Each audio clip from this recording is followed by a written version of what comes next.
रही थी। बहुत ऊंची टोपी लगा के एक जनाब आए, मगरिब की नमाज पढ़ रहे थे, 2 रकात पे सलाम फेर दिए। हमने सोचा शायद भूल गए। हमने जाके कहा जनाब 2 पे ही सलाम फेर दिया। कहने लगे मुसाफिर हूं। वो मगरिब में भी कसर कर बैठे। तो काबिलियत टोपी और जुब्बा व दस्तार में नहीं होती है।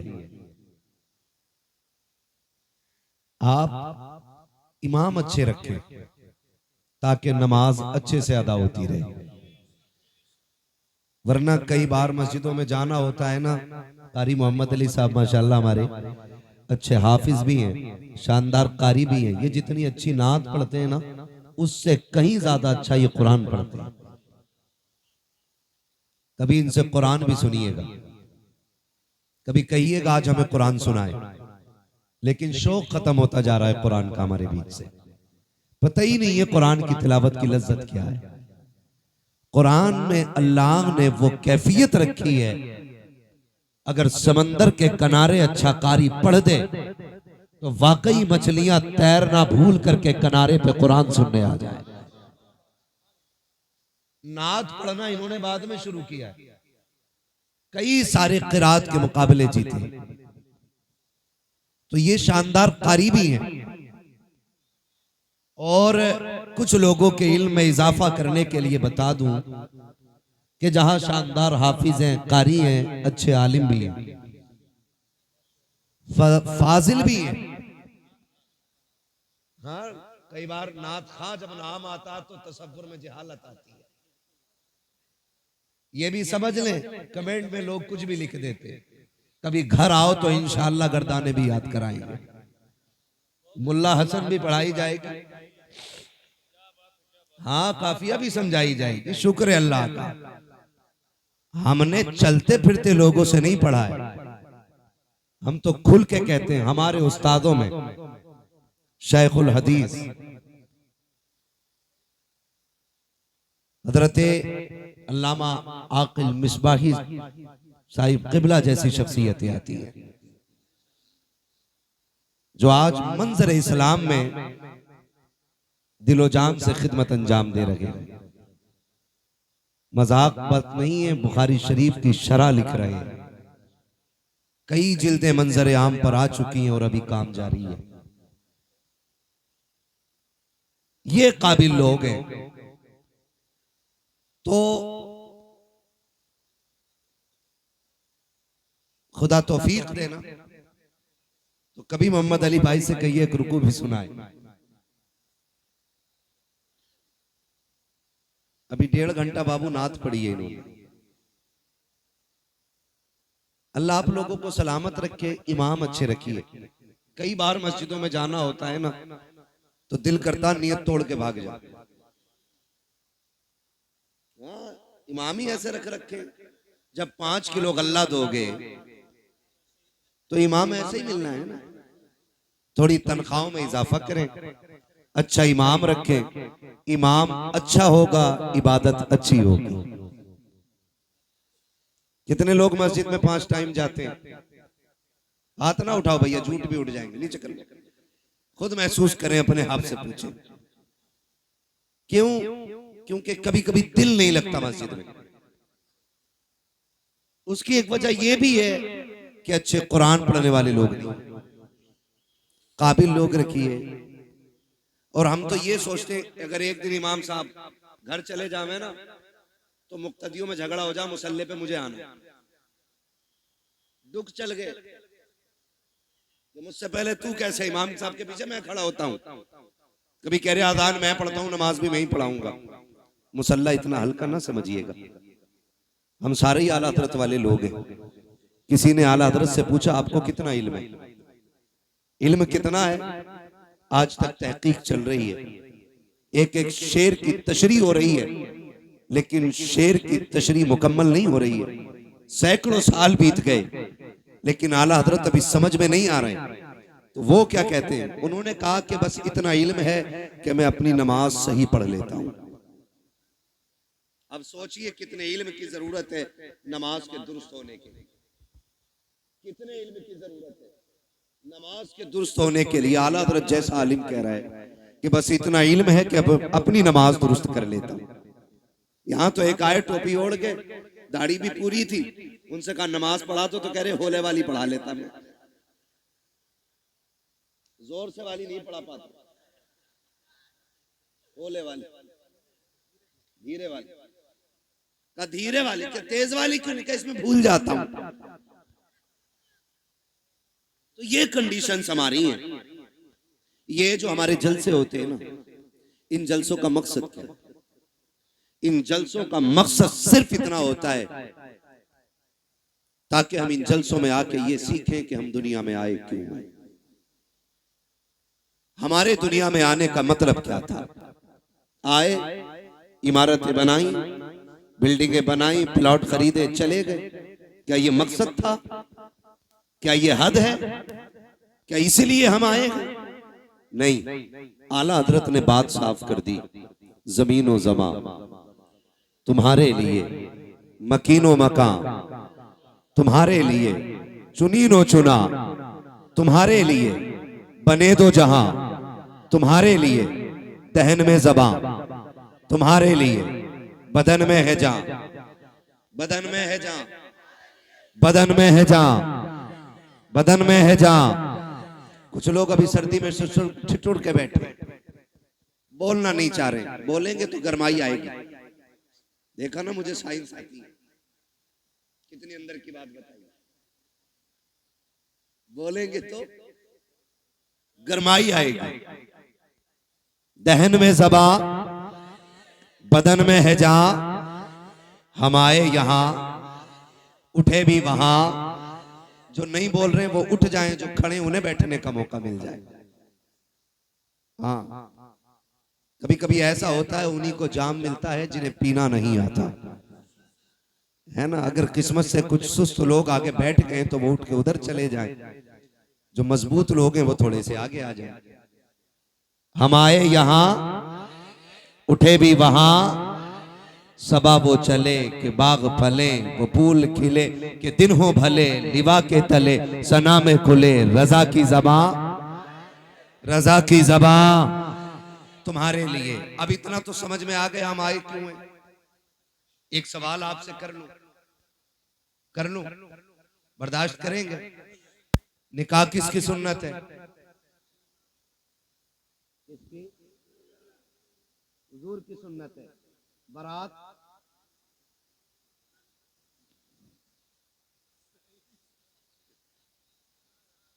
और ये बेटी के घर जाके जो ठलुए रोटी तोड़ते हैं, ये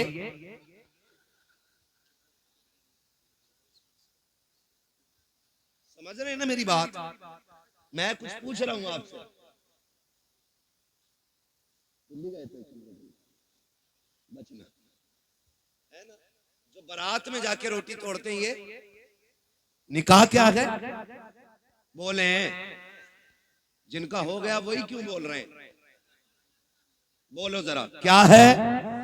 किसकी? रसूलुल्लाह की। एक सुन्नत को अदा करने के लिए कितने गुनाह करते हो, ये भी बोलो मेरे बेटे। एक सुन्नत अदा करने के लिए कितने गुनाह करते हैं, बेहिसाब। निकाह हुजूर की सुन्नत है, और एक सुन्नत अदा करने के लिए क्या क्या न किया। अगर हम आगाज करें जिंदगी का, खुदा सबके बेटों को जवानी दे, बड़ी बात है।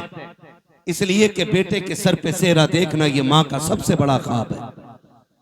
घर में चांद सी दुल्हन लाना ये माँ का बहुत बड़ा ख्वाब होता है।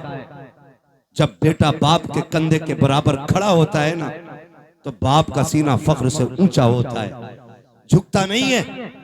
बाप का सीना फख्र से ऊंचा होता है। अल्लाह ने मेरे बेटे को जवानी दी है। जब खुदा जवानी दे ना, तो फिर खुदा को ना भूलना। क्या करना है? खुदा को नहीं भूलना है, यही असल है। बेटा जवान हुआ, अम्मा ने क्या कहा? जैसी बेटे जवानी की दहलीज पे कदम रखते हैं, माँ कहती है चांद सी दुल्हन लानी है।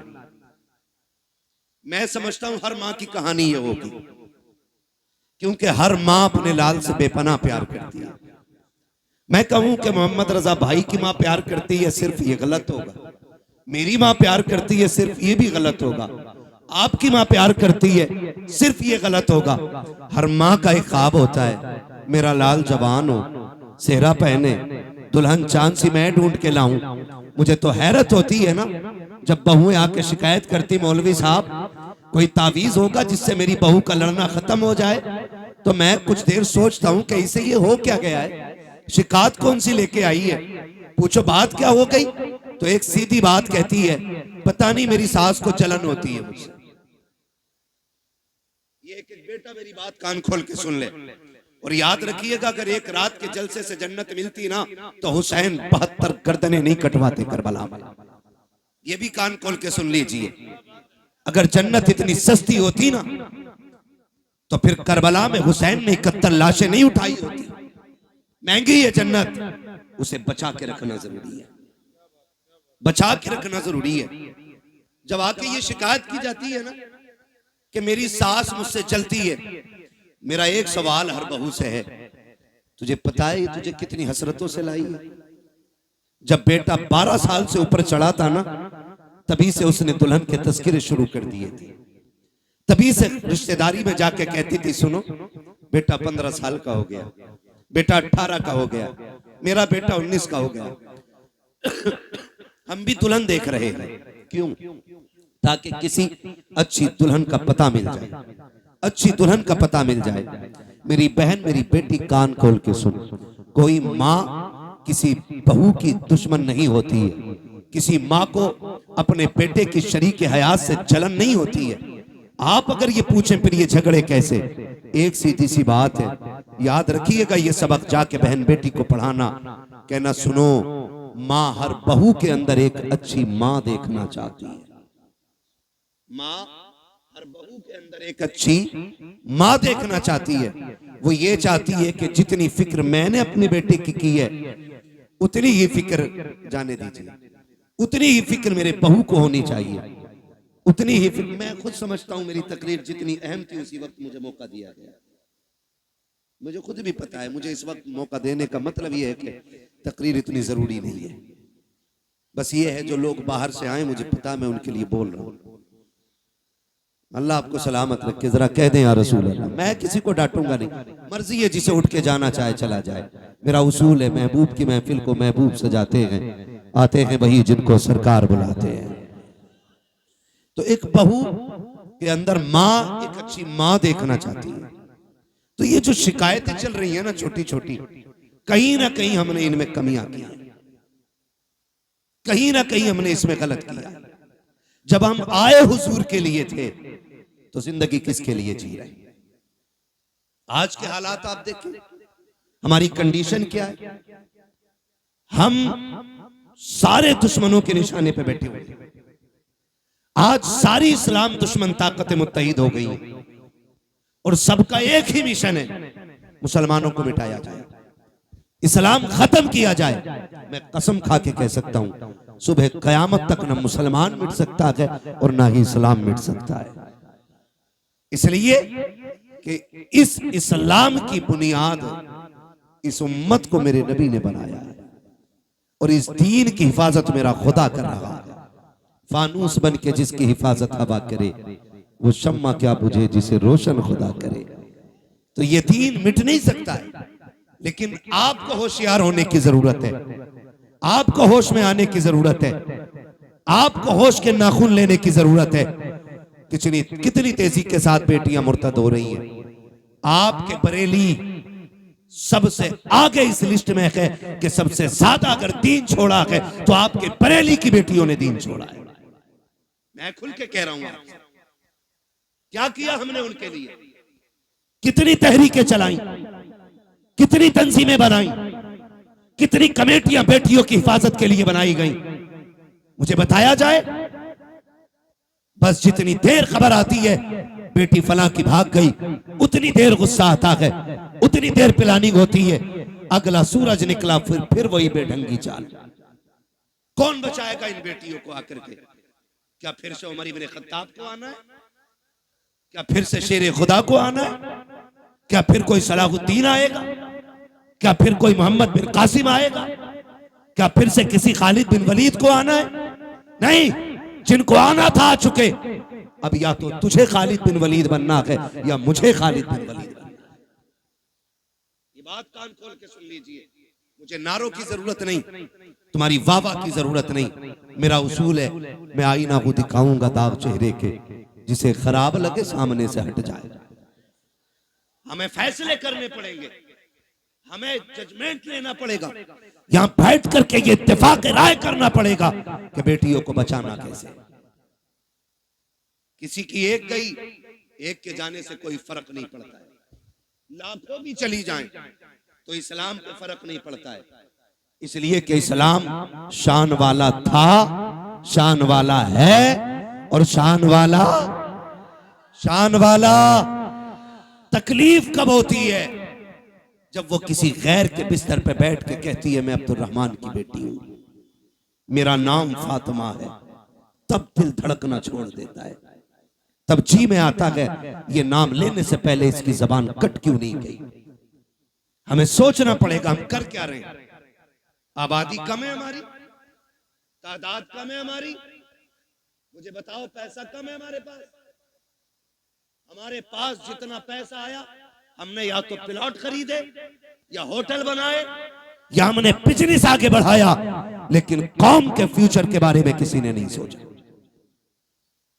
मुखालफत नहीं करता मोहम्मद रजा भाई, हर बस्ती में कई कई मदरसे हैं, होने चाहिए, हर इलाके में खानका है, होनी चाहिए, लेकिन मुझे बता तो सही जिस इलाके में कई मदरसे हैं, खानकाहें हैं, मज़ारात हैं, उन इलाकों में इस्लाम की शहजादियों की तालीम हासिल करने के लिए एक अच्छा इदारा क्यों नहीं है, अच्छे स्कूल क्यों नहीं है। हम तो कहते हैं बेटियों को IAS बनाएंगे, बनाओ तुम्हारी मर्जी है, IPS बनाओ तुम्हारी मर्जी है, MBBS बनाओ तुम्हारी मर्जी है, लेकिन तालीम के नाम पे ये जो नंगा नाच हो रहा है इसे रोकना पड़ेगा, इसे रोकना पड़ेगा। ये रुकेगा कैसे? खुदा की कसम, जिस तरह तुमने मदरसों के लिए चंदे किए हैं, मज़ारों के लिए चंदे किए हैं, इसी तरह कौम की बेटियों के लिए, स्कूलों के लिए चंदे करो और ऐसे स्कूल बनाओ जिसमें पढ़ने वाली भी बेटी हो, पढ़ाने वाली भी बेटी। ये कौन बनाएगा? ये कौन बनाएगा? क्या कोई आएगा? और नहीं, मैं सच कहता हूं, 3 चीजों से बेटियां हमारे हाथ से गई। नंबर 1 ऑनलाइन पढ़ाई, इसने बेटियां छीन ली। नंबर 2 ट्यूशन, इसने बेटी छीन ली। नंबर 3 शादियों के बढ़ते खर्चे, इन्होंने बेटियां छीन ली। और ये कितनी कसरत से हमारे बीच में, ये खुद फैसला करें हम लोग। जब तक ऑनलाइन पढ़ाई नहीं थी, किसी को रजाई में छुप के मोबाइल चलाने की इजाजत नहीं थी। जब से ऑनलाइन तालीम आई, बाप की मजबूरी बन गई, ऑनलाइन छोटे फोन पे नहीं हो सकती, बड़े फोनों पे। और रह गई ट्यूशन के तमाशे, तो आप सोशल मीडिया पे सर्च करें हमारी बेटियों का किस तरह इस्तेमाल हो रहा है, किस तरह उन्हें छेड़ा जाता है। मैं आपकी बेटी पे एतराज नहीं कर सकता, मैं कहता हूं आपकी बेटी शरीफ होगी, लेकिन जहां जाके बैठ रही है वहां तो सारे शरीफ नहीं है, वहां तो सारे शरीफ नहीं है। और इस तरह मिजाज बनाया गया, 2 लड़कों के बीच में एक लड़की बैठाई जाती है और अब्बा कह रहा शुक्र है बेटी IAS हो रही है, बेटी IPS हो रही है। मैंने पहले कहा मैं तालीम का मुखालिफ नहीं, तरीके तालीम का मुखालिफ हूं। जिस तरीके से बेटियां पढ़ाई जा रही हैं, हम अपनी कौम को एक स्कूल न दे सके, एक कॉलेज न दे सके जिसमें पढ़ने वाली भी बेटी होती, पढ़ाने वाली भी बेटी होती। आए दिन तमाशे होते रहते हैं। कोई कहता मौलाना कुछ करो, क्या करना है? फला स्कूल के बाहर बच्चियों का नकाब उतरवा दिया गया, फला स्कूल के बाहर दुपट्टे उतरवा दिए गए। मैंने कहा मौलवी अकेला क्या करेगा? जब तक कौम जिम्मेदारी नहीं संभालेगी, एक मौलवी क्या क्या करेगा? जलसे भी संभाले, मदरसे भी संभाले, मस्जिदें भी संभाले, खानकाहें भी संभाले, महफिलें भी संभाले, इलाके भी संभाले। जिम्मेदारी स्कूलों की भी मौलवियों के सर डालना चाहते हो? निकलो कमाई के चक्कर से, थोड़ा सा आगे बढ़ के ऐसे स्कूल बना दो ताकि किसी की जरूरत ना हो, कोई तेरी बेटी का नकाब उतार सके, कोई उसके सर से दुपट्टा उतार सके।